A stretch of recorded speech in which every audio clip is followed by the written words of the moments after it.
to begin our talk. Okay, but I'm sure you guys are very excited to start this talk. But before that, give me a great pleasure to our special speaker, Mr. Amar Ime, for this golden opportunity. So without further ado, ladies and gentlemen, we are very proud to present you the EC Alumni Talk 2021. Mr. Amar Imes, the floor is yours. Okay, thank you everyone.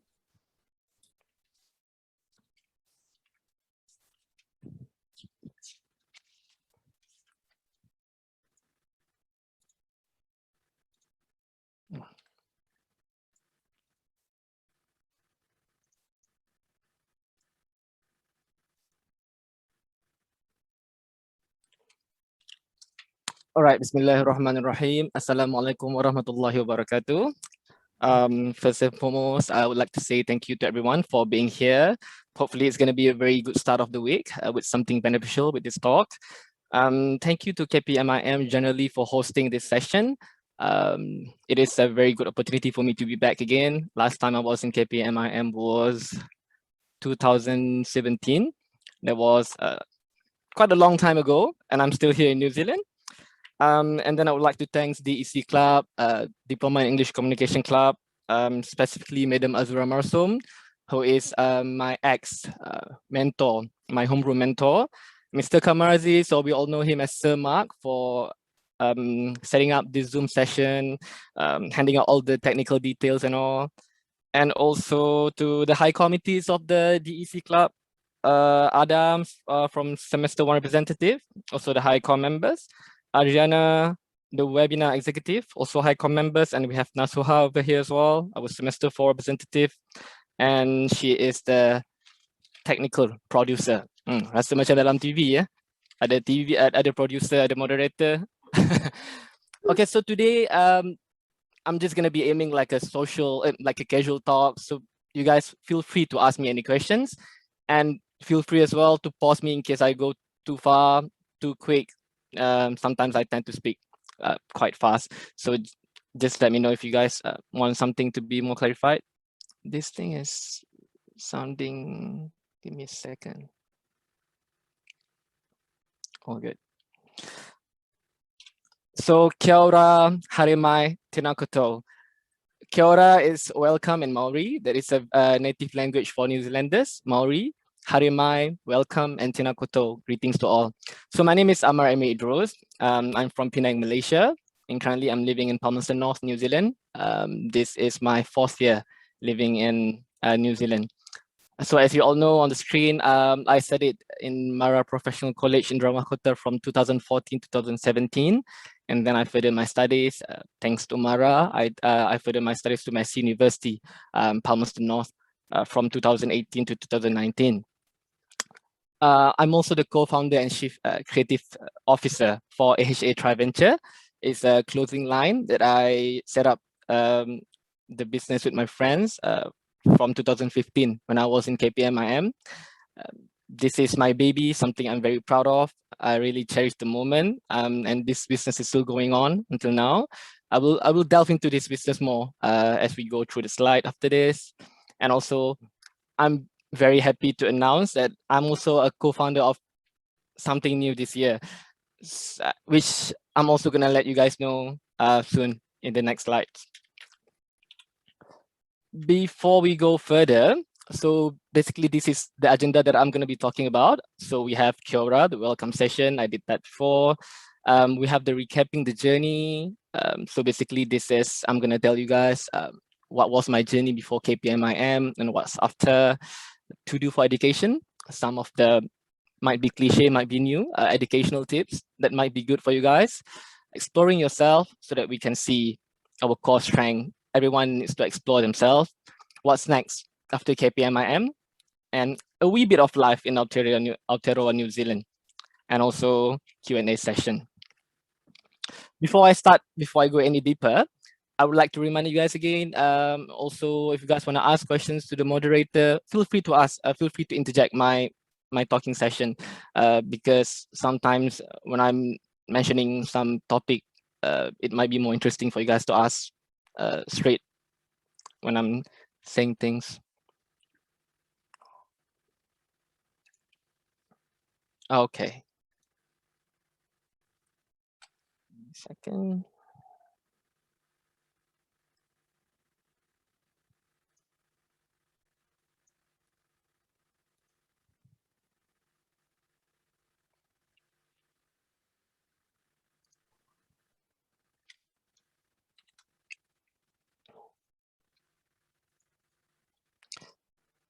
Recapping the journey.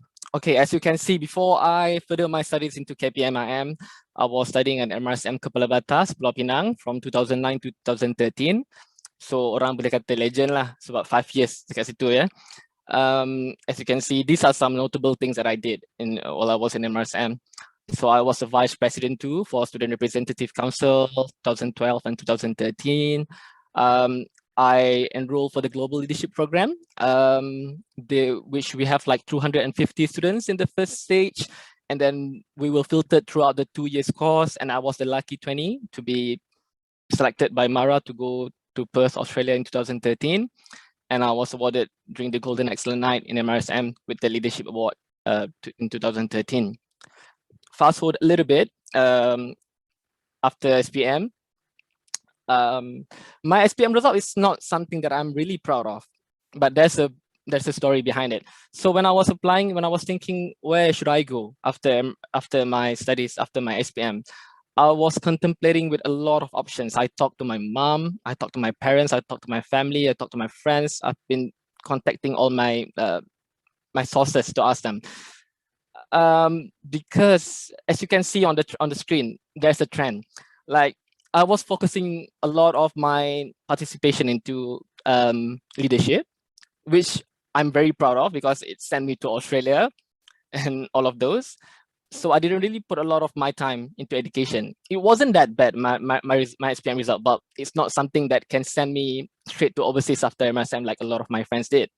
So I talked to a lot of people, asked them, and then I applied like you guys. I applied for Matrix, I applied for UPU, I applied for some other mass educational institutions. And then, yep, I got a lot of offers as well. Some of them coming from Matrix, apart from KPTM Cheras, I think, for TESOL. I also got chemical engineering. I got from Unimap, UPU Canberra as well. Unimap, I got, what was that? Computer science or computer engineering, something like that, because I'm really inclined with computer as well. But after talking to a lot of people, because I said I really want to go overseas. Like, how can I reclaim this track to set me in the path to go overseas? And then, luckily, like when I go for the course in Perth, Australia, there is one pegawai Mara, Puan Zarina. I contacted her and she said, you try your luck, apply for KPM, apply for KPM and see how you do there. Because if you apply, you might be lucky. You can enroll yourself into the SPC program, Scheme Pelajar Cemerlang, and hopefully you can fly abroad. So I made up my mind, KPM it is. And as you can see, there's a trend over here as well. The card KPM, I didn't really enroll myself into like leadership punya positions because I set my mind, okay, nak kena fly, so study. So yep, there you go. Which is a very big surprise for me as well. I managed to graduate with the perfect score of CGPA 4.0. During the convocation, I was awarded with Excellent Graduate Award, Excellent Entrepreneur Award. But it's very sad for me because I wasn't able to attend the convocation. It's okay.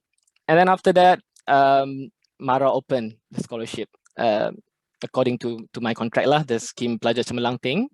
So I was offered to further my studies in Massey University, Palmerston North. So that was 2018 to 2019, 2 years. Bachelor of Arts. So any bachelor is basically, it's a 3 years program. But telling you guys how valuable DEC is, how valuable our course outline, how valuable our syllabus yang Mara dah set up, we can easily transfer a year to New Zealand. Can you imagine? Because a lot of people, when you say you go into KPM, apa tu KPM? KPTM ke, Polytechnic ke apa tu. So, everyone will try to demean you, everyone will try to reduce the value of the institution, but don't be, because it is very easy. I can easily transfer 1 year credit. So that is already telling you that KPMIM is holding that value of education. So because orang from the HQ and the lecturers, they have been crafting that thing so that kita punya what we are studying in college is very, very useful. So when I'm in MS University, Alhamdulillah, recently, last year I graduated with a first class degree as well. I joined vice president, I was a vice president of Messi University Malaysian Student Association. And across my years of study, I was awarded with some top student and certificate of excellences. So those is a little bit of the journey that I went through in my academical journey. So I'm gonna start into the next topic, which is the to-do for education. Sebab COVID happened, so I understand that a lot of students lah, we will struggle, including me myself. We struggle with studying online, right? So I segregate what I'm going to talk today into conventional learning and also online teaching and learning. So for conventional learning, I'm going to delve into our style, our circle, connect, self-help, and also for the online teaching and learning, we're going to be looking at the discipline and bridge the gap. Okay.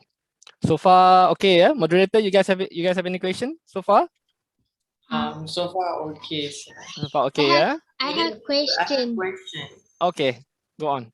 Wait, instead of New Zealand, I mean, like you mentioned earlier, you are interested of engineering something.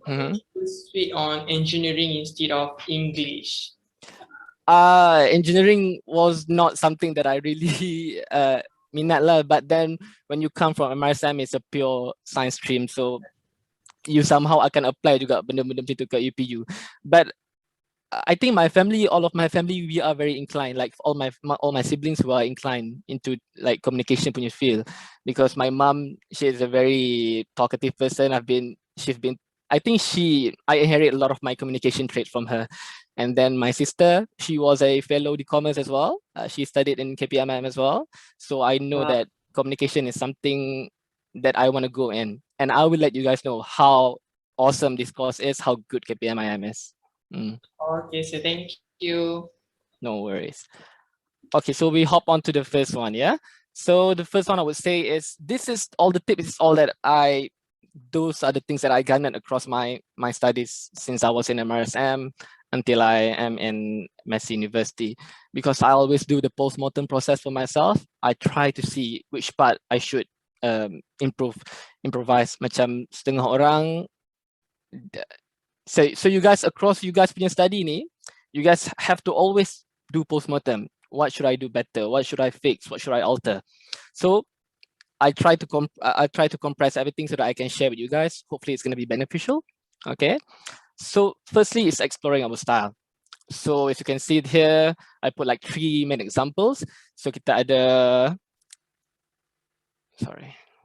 ada concentration, kita ada in class, out of class, time management, earlier, later, preference, solitude, or group. All of these are the things that I always assess myself. So telling you guys straight, my style is always, it always changes. Masa dekat MRSM, I think I need more out of class time. I need to focus more out of class.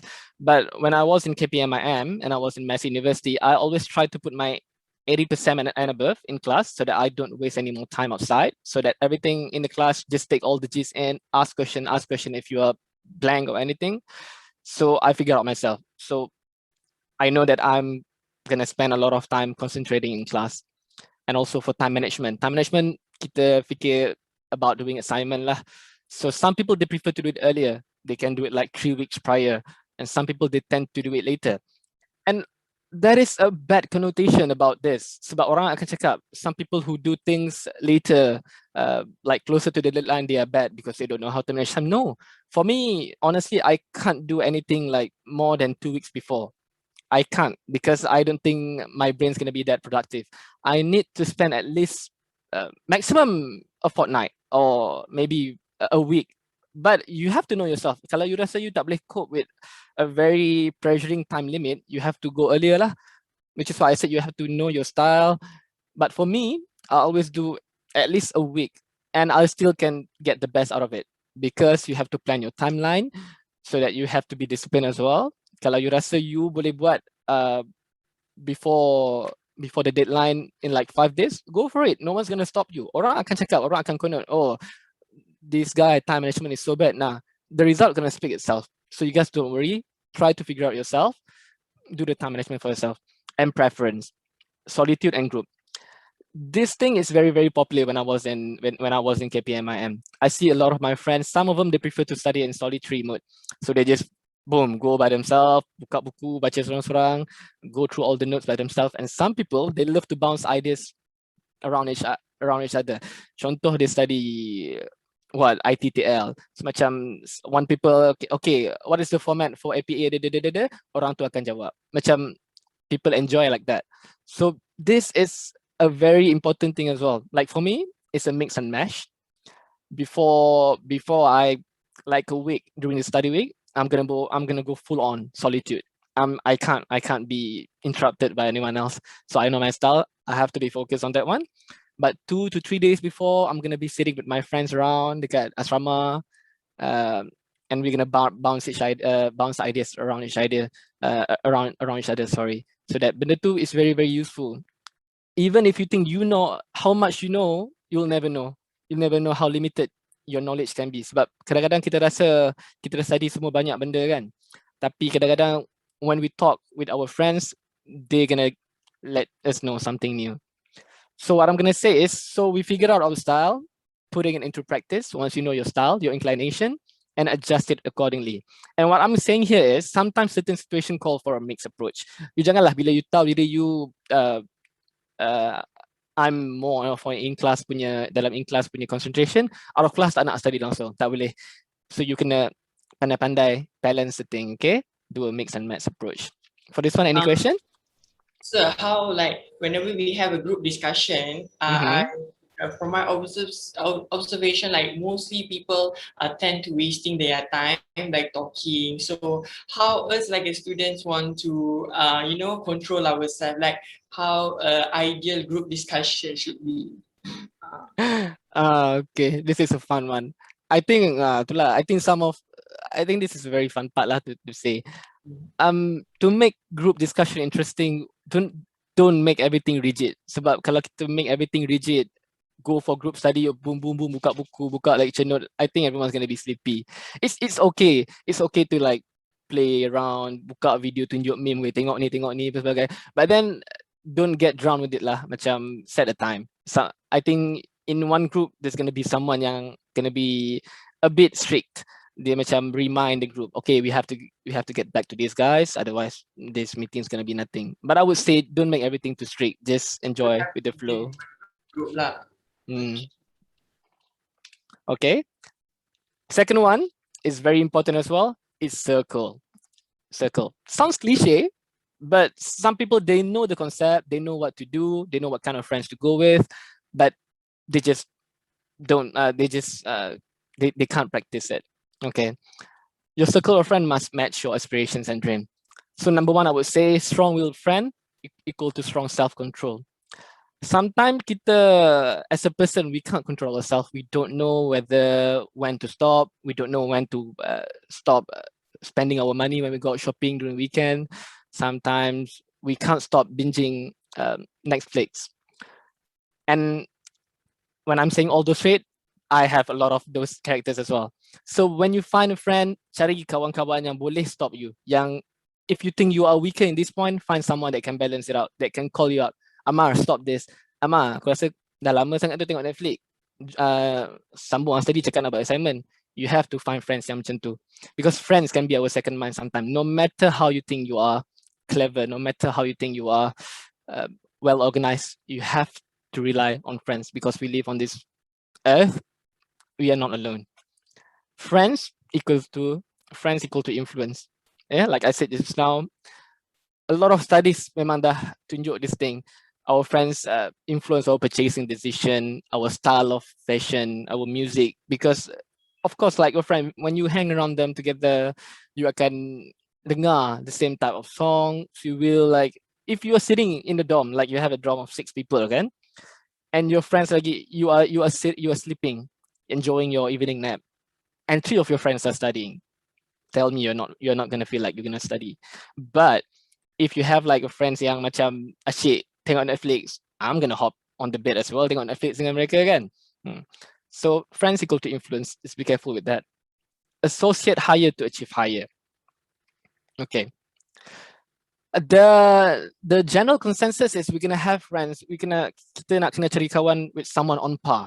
Like I can't be friends with someone too low from my end, or I can't be friends with someone that is pandai lebih-lebih or begitu hebat. No, wrong. I mean, like, yes, it is yes and no. Like for a normal circle, for a normal life, okay, kalau kita nak kawan dengan orang-orang yang sama macam kita in terms of interest and all. But in case you have a certain thing in mind, macam you want to set a business, you want to go higher than things that you're doing, you have to associate higher.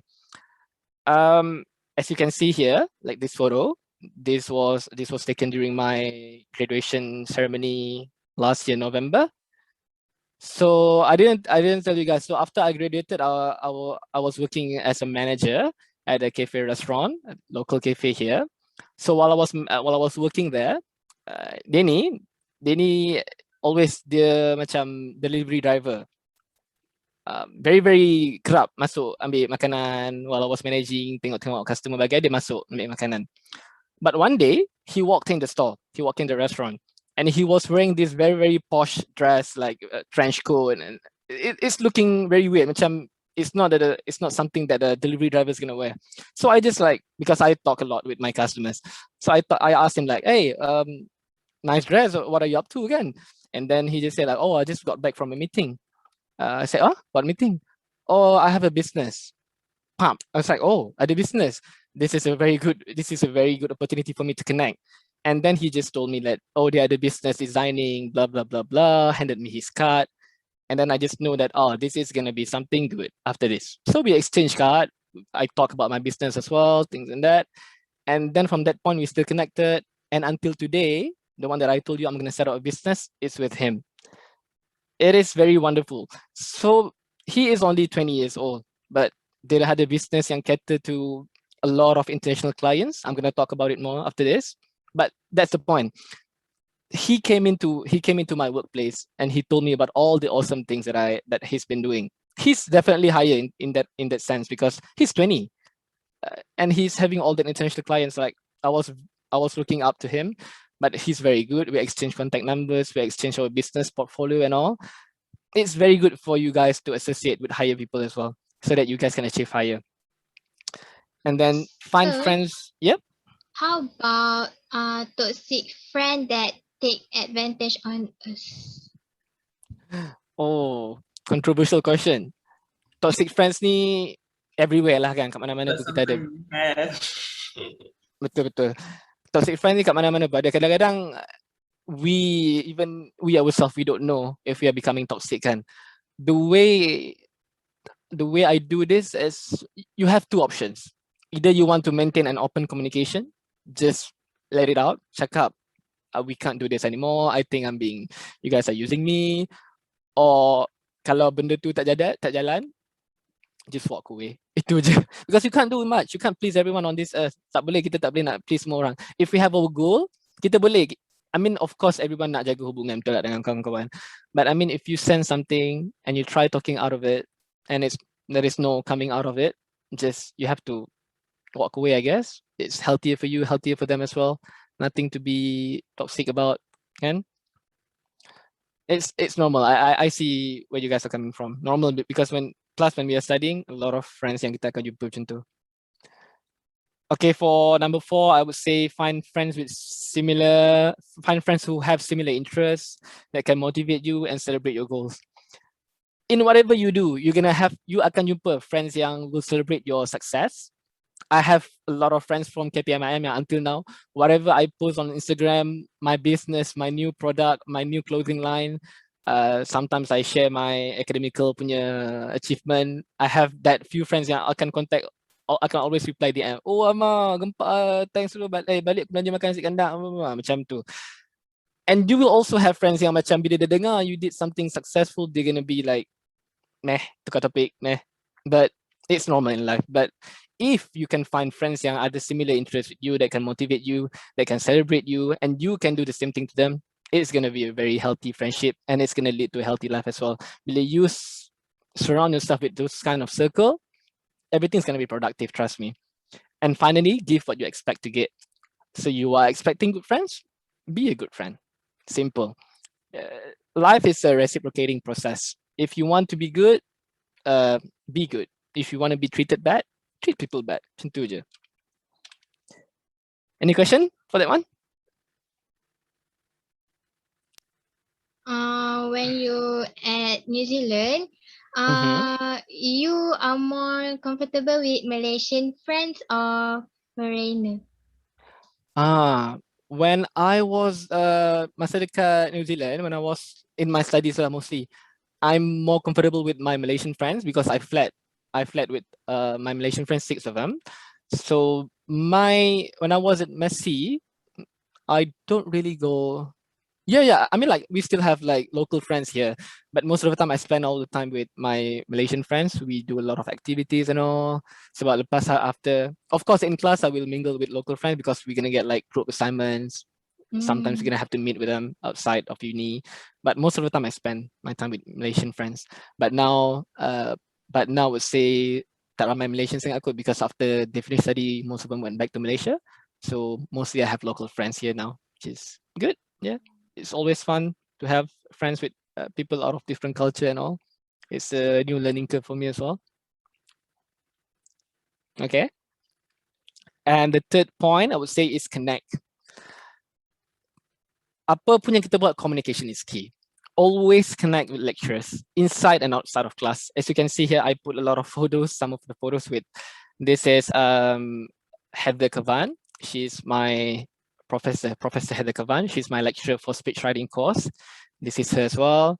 This is beloved Madam Azura, my mentor, who I always go for. She taught me a lot of as well, like MPU 2222 and some other courses. Madam Jamie, very lovely lecturer. I don't think you guys, Madam Jamie, because I think she's retired. And this is another of my lecturer as well. He taught me trauma in the media. In whatever I do, when I was in KPMIM and also Massey University, I always make sure that I am comfortable myself. I set a ground. I told myself that they are lecturers. They are doing their job. If I'm asking them, they're not going to be offended. They're not going to be mad. They're going to be happy. So you guys can set in your mind. Always ask lecturer. Always communicate with them. They will be happy because they know that you are interested to study what they are teaching. You are interested to know more. You're not just going to be sitting there in the class. After class, habis bunyi loceng keluar. No. Trust me, lecturers will really appreciate. And also never settle. If you ask something and you got insufficient data for your question, ask again, because it happens sometimes. Miscommunication happen. Sometimes I duduk dalam class, raise my hand, I ask the lecturer, like, sir, what do you think of the Treaty Waitangi? Why it happened this and that? Why do you think Maori people think that blah, blah, blah, blah, blah? And sometimes they're just gonna give me this very answer that I don't think is beneficial for my research or my assignment. Don't settle for that. I mean, you might want to settle if it's in a big lecture because nanti orang ingat amboi dia ni overnya. Put that question in the record. If it's in like in Mass University, we have to plot the time, like book an appointment. I think it's the same with KPM lah. Sebab nak jumpa lecturer kan takkan nak terus ketuk pintu kan. It's properly kita email, say, can I see you? Yep. So keep the question in record. Make sure to always communicate. Don't settle. Never settle for answer that you think is not beneficial for your research, that is not beneficial for your assignment and for your exam. And always follow ups, because the lecturer understand our effort to succeed. They will always understand and they will always be there for you guys untuk bagi jawapan-jawapan. So I would say, yeah, this is like very crucial, because I would say, although I focus a lot of my time when I was studying in the class, but a lot of like substantial information come from the one-to-one session as well, because lecturers are human. They might have a set of outline that they're going to teach in the class, but when you go see them, they will have that extra information that, oh, Amma, actually try this and try that. It's going to be very helpful for you, trust me. Any question for that one? No. Good. And the last one for conventional learning, young physical learning, is self-help. I'm not sure how our community accept this kind of thing, but I would say tak kisahlah if you live in a society where people don't think self-help is important. Trust me, you need to help yourself. Patch up the loophole because we know ourselves better. Try to find what needs to be fixed, what needs to be altered in our style of learning, communication, and make sure to have a very good relationship with with parents, family, and etc. and etc. Some people might think it's very cliches, but people yang very scientific, especially when I speak with the locals, they say effort equals to success. Tak. You always have to maintain that very good relationship with your parents, with your kakak abang, with your adik, mak ayah, your lecturers. If you get their doa, insyaAllah keberkatan will always follow you through in whatever you're doing. Whenever I'm in stress, whenever I'm in like in a very deep hole, and I can't do my assignment, I feel like everything is pushing me down. The next thing I would do is I will always take my phone, just video call my mom, check up. At least I tell her like this thing and that, mak macam stress macam ni. And mak cakap, okay, don't worry, mak doa. And I will definitely feel better. Kalau tak rasa better kat sini pun, Allah will send you things to help. You will find sources tiba-tiba when you are doing research on your PC, you akan jumpa link. Trust me, everything will be easy, like dia akan datang. But just don't forget to maintain a good relationship with your mom. Buat apa berjaya macam mana pun, always contact mak ayah, update with family and friends. Those are very crucial. And you are never alone. If you feel like you're drowning with your grades, untuk low achievers ke, yang macam kena masuk kelas pemulihan, kita tengok kawan-kawan everyone else ahead. Seek help, talk and share. Jangan put yourself in solitude. If you feel like, why is everyone studying macam setengah orang study sikit tapi pandai? Aku dah study, I put my time, I put my effort. Dah bangun solat tahajud pagi-pagi tapi why is everyone, dia tu tak solat pun berjaya. Don't feel that way. At least find someone. If you don't want to go to counselor, although counselor is a very good place to go, find a friend that you feel very comfortable to confide in. Find your siblings and you are very close to, tell them. You are never alone in this. Jangan bawa diri rasa macam kita ni seorang-seorang. Sebab I believe everything has a solution into it. And saying this, I'm telling you, I'm not that good myself. I have that times where I feel like I'm going to put myself in isolation. I'm not going to talk with anyone. Tambah-tambah bila ada exam, bila ada big assignments coming. Fun fact, across my 2 years studying at Messi, every hujung semester, I will get a fever, demam, because I get stressed like a lot sebab nak maintain grade tu kan. I will demam, but thank God I have like a very good circle of Malaysian friends yang I can take care. I will never forget what they did to me. Yang always masak bubur lah, bagi makanan, bagi ubat. They really understand, they help. So, which is why I said, although you feel like you want to put yourself in isolation, you feel like listening to sad songs gonna help you. It might help you in a way, but just talk to someone. You're never alone. And always love yourself. Take care of your mental and physical health. Never drain yourself solely on education. Go out and have fun. Dekat Messi, or I was saying at Messi University, although I like most of the time I sacrifice a lot of things because I had only one thing in mind. Aku datang sini, Mara bayar aku beratus-ratus ribu, duit mana rakyat. Although I want to go out sometimes, I tengok movie ke apa ke. I mean, like, of course I go out, have fun when I have the time. But when I have those crazy things to be done, I always set my mind that ini duit rakyat, aku nak kena guna betul-betul. Maybe it sounds cliche, maybe it sounds but it's true because I always put that in mind so that I can discipline myself. Rasa macam one of the big thing I told myself all the time is I want to reduce my this scholarship thing. Sebab Mara, although they give you this scholarship, it reflects on you as well. If you do well, if you graduate with a first class degree, you pay a certain amount. You get discount until like maybe just pay like 5%, 10%. If you fail, you go out tengah jalan, balik Malaysia tengah jalan, maybe kena bayar 100%. I mean, it's kind of fair for people yang tak dapat peluang ni, betul tak? I mean, a lot of people is struggling to get this chance to go overseas. Kalau Mara bagi chance dekat students yang always they can just come here and then play around, use the money, not even attending the class, and then just go back to Malaysia. What's the point, right? So I always put myself with those kind of motivation just for me to stay in the room, finish my things, and then I can go out. Nobody asks you so that you just need to study and just stay in your room, don't have to socialize. No, no one say that. Just have to set yourself in that set of discipline and you are set. But always take care of yourself mentally and physically, because nobody else will notice like if you are struggling inside, only you know yourself. So please take care of yourself, segregate your time, go out when you have to, study when you have to, and things like that. So I'm done with the conventional learning, with the physical learning part. Any question for that one before I go for the online learning?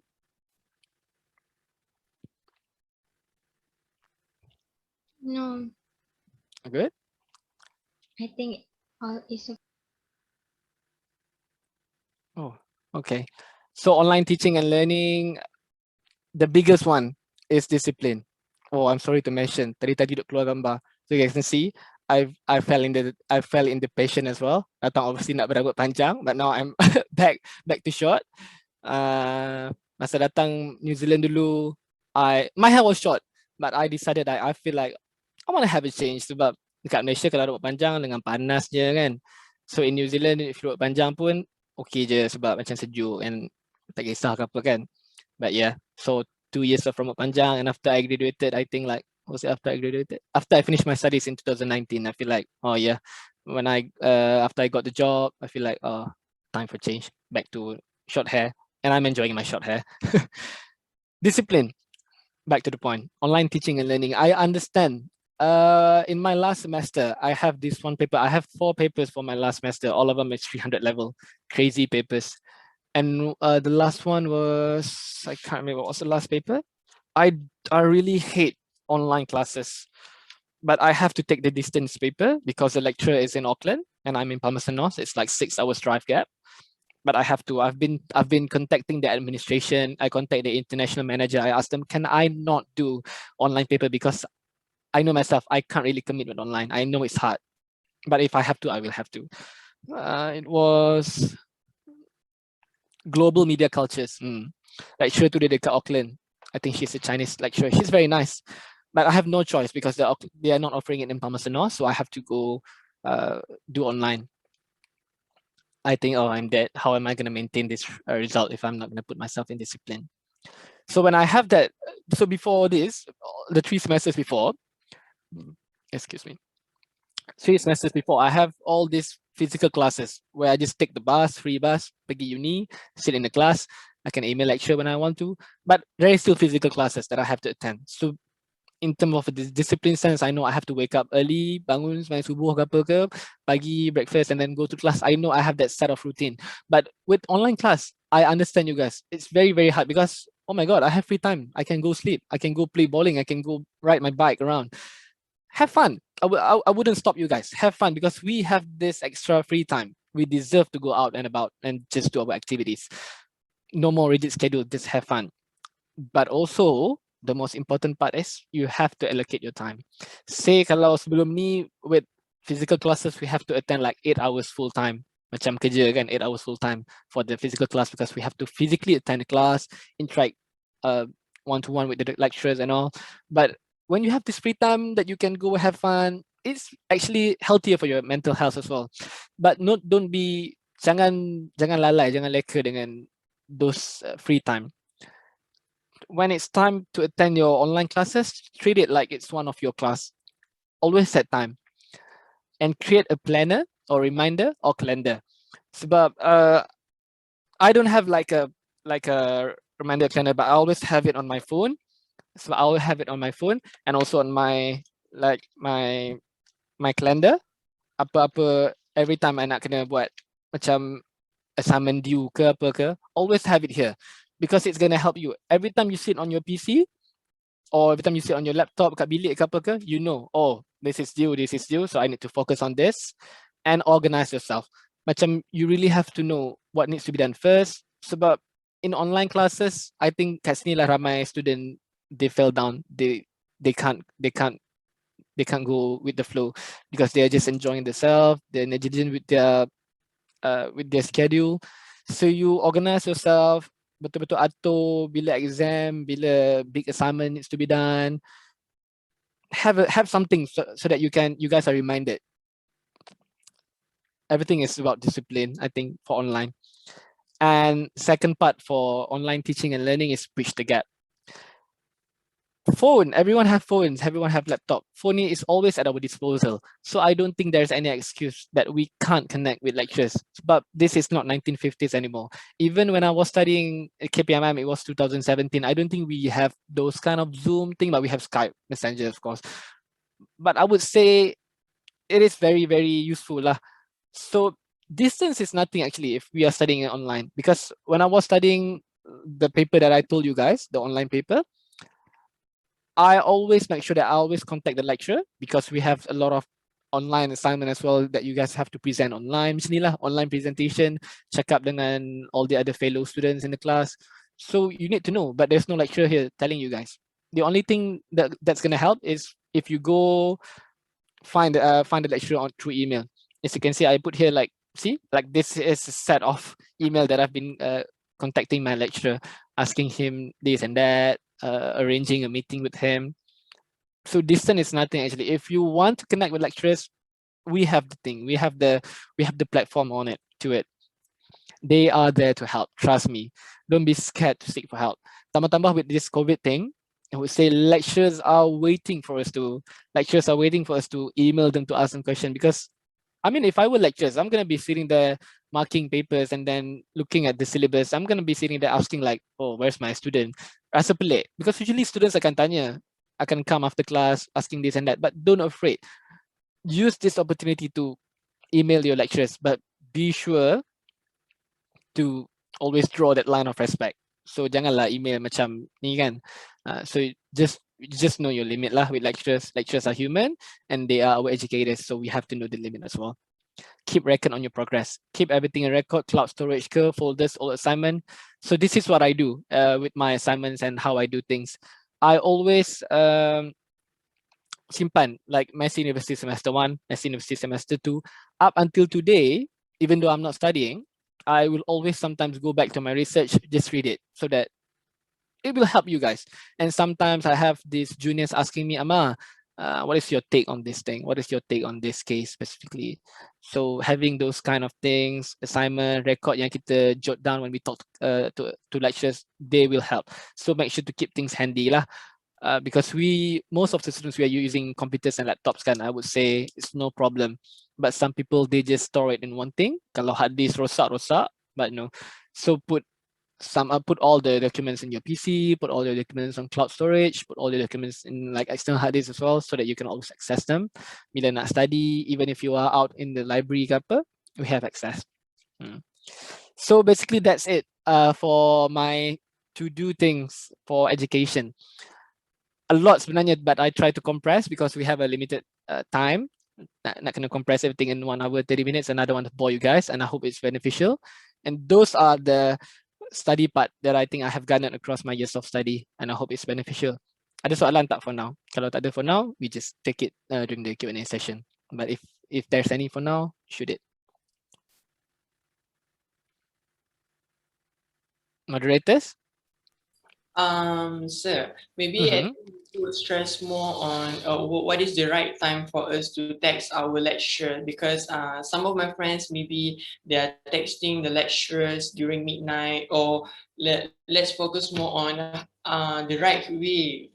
What is the right time for you to text your lecturer? Okay. So which is what I said in my previous slide, set this you know what I said, like macam kita set this ground ice-breaking session with lecturers dulu lah. In class, you talk to lecturers, you ask them questions, so that, and then before I always get into the point where I always email my lecturers, I will always ask them, like, what is your preference? Sebab setengah lecturer, like me, I'm more of a nocturnal guy.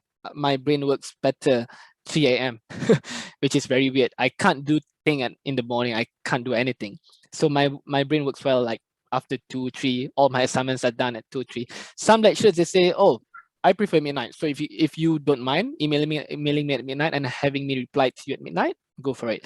But I would say the general consensus of lecturer, kita hormat lah.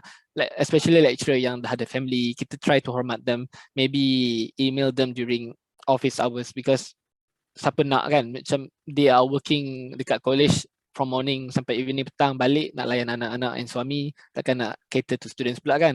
But I have a few lecturers in KPM, I think, yang they are comfortable with night emails. Just ask them, I think. Yeah. So what office hour is the best? Office hour is the optimum time lah, I say, for lecturers.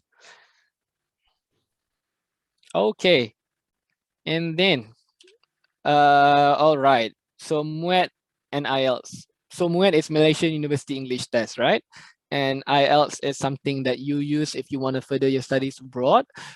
It's International English Language Testing System, let's say. Okay, so as you can see on the screen, MUET and IELTS, they are pretty much the same. They have the same components like listening, we have speaking, reading, and writing. But in those components, there are different things to them. The way they are conducted are different. But the number one point, because I still remember a lot of students, they macam takut-takut how to take MUET and all. I would say, especially for the semester 1 student, the moment you step in DEC covers everything. The course outline is awesome, which is why last night I was talking to Sir Mark and also Madam Zura. I was asking them with the course outline, because I still have my academic transcript, because I bring everything here. So I was asking them, is KPMIM still using the same course outline? And they said, yeah, but they are going to revise something, have something changed, have something improvised. But like, I still see here, like semester 1, we have introduction to listening and speaking, grammar, writing, basics. And masuk dekat semester 2, we have academic reading and writing. So we have the MPU 2222 as well, the communication skill. So when I was doing my English communication diploma, because I told you guys I really focus on everything, I wasn't really scared of MUET, because all the assessment that we got from the lecturers for our syllabus, they are basically preparing us to do the MUET and IELTS. Trust me. So but the course outline, like I said, kalau the course outline laku sampai ke overseas, sampai ke Australia, I have friends in Australia, dekat New Zealand. What else for MUET? They devise everything so that it's gonna be the same. It's just preparing all the students to be ready for the outworld. And also the important thing as well is knowing the structure. Knowing the structure ni, it doesn't just apply for MUET and IELTS. It is also applied to all the exams and also all the assignments that you're gonna take. In every assignment yang you guys dapat, in every exam that you guys gonna take, always flip through the back of the thing. Sebab every time we start a new semester, lecturers will give us the course outline, betul? So you go through the page, tengok balik the other course outline and marking scheme for every assignment. This is I would say a cheat code lah, I think, for students, because when you get used to the structure of every exam, sometimes you don't even have to work hard, you just have to work smart. And that is what I did when I was in DEC. Sometimes preparing just to fulfill the marking scheme gives us the best. Sebab kadang-kadang I have some friends as well in KPMM. I see like they are struggling. They put out a very, very top-notch punya kerja. They put extra effort and all, but those are the things that are not going to be assessed by the lecturers. So everything is in vain lah. Macam you put your 110 effort to a component that is not even assessed in that assignment. So what is the point?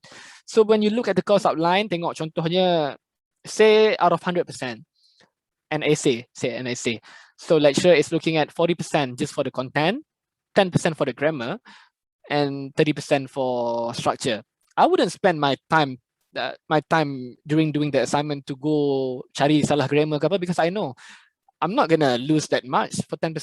I would rather focus my time cari content betul-betul, focus on the content, focus on the structure, because it's gonna give me 40%, 30%, 70%, rather than focusing my time grammar, takut sangat suruh orang proofread. I mean, which is a good thing, but always tackle the structure.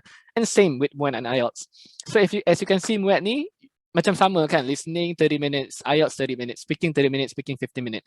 But you have to know, for example, Muat, dia punya speaking test is, I can't remember which one is which. No, okay, Muat is having like a group discussion for the speaking test. So I think you have 4 people and there is a panel that is going to validate what you say, your points. And while IELTS is one-to-one, so the invigilator lah, I said, orang yang assess kita tu, dia akan tanya soalan yang kita bagi. So always make sure you guys are familiar with the structure in every exam. Same for exam as well. Every time before exam dekat KPMM, I will always go for the lecturer, ask them, sir, ada pasir punya paper tak nak tengok? And then ask them. Kalau tak ada, or if you guys get the paper, ask them, is this going to be the same structure? Just so that you guys are familiar with the structure. Tak adalah masuk exam punya hall macam, oh wow, this is something new. I'm not ready with my pen and pencil to write this a lot of section for essay. Sebab in the previous year punya soalan only like multiple choice question and some short answer. Now I have to do essay. So always, this is very crucial, knowing the structure. It's going to help. So the third point is putting things into practice. Once you know all the structure, always give it a go. Say, like I said, with the Moet thing, I'm very lucky when I was in KPMM because all my friends yang always in my groupmate, they are always like up for the things that I'm going to do. Say macam kita orang nak ambil Moet, I say, you guys nak tak kita training, kita buat speaking test ni. Do a topic, put a camera, kita discuss. And then kita tengok balik video. And they are always up with the idea because everyone wants good grade. Betul tak? Everyone wants to, like contoh Muat. Siapa nak waste their money RM100 kalau dapat band 2, band 3 nak kena retake balik ke apa sebab you nak masuk university yang better kan? So always put things in practice. Same goes with all the exams. Always when you know the structure ke, essay ke, try to put things macam try tulis essay, see if you can adhere with the time limit. Contohnya exam tu hanya 1 hour 30, but you know you can't write things faster. Try put things into practice so that you know you can always go with the time limit and all. Finally, for Muat and IELTS, if you think kita punya course outline tak cukup, if you think you are not confident yet with all the knowledge that you have garnered across the time, go for additional classes. When I was doing my DEC, I believe the DEC lecturers, they conducted extra classes. I think that you have to pay a little bit because it's helping the DCOM club as well. If I'm not mistaken, you have to pay. But it's very worth it. Like macam my friends yang they are not very, very confident, they sign up for the class and I can see like they show me what they learn. And I say, okay, that's good. At least you guys got something out of it.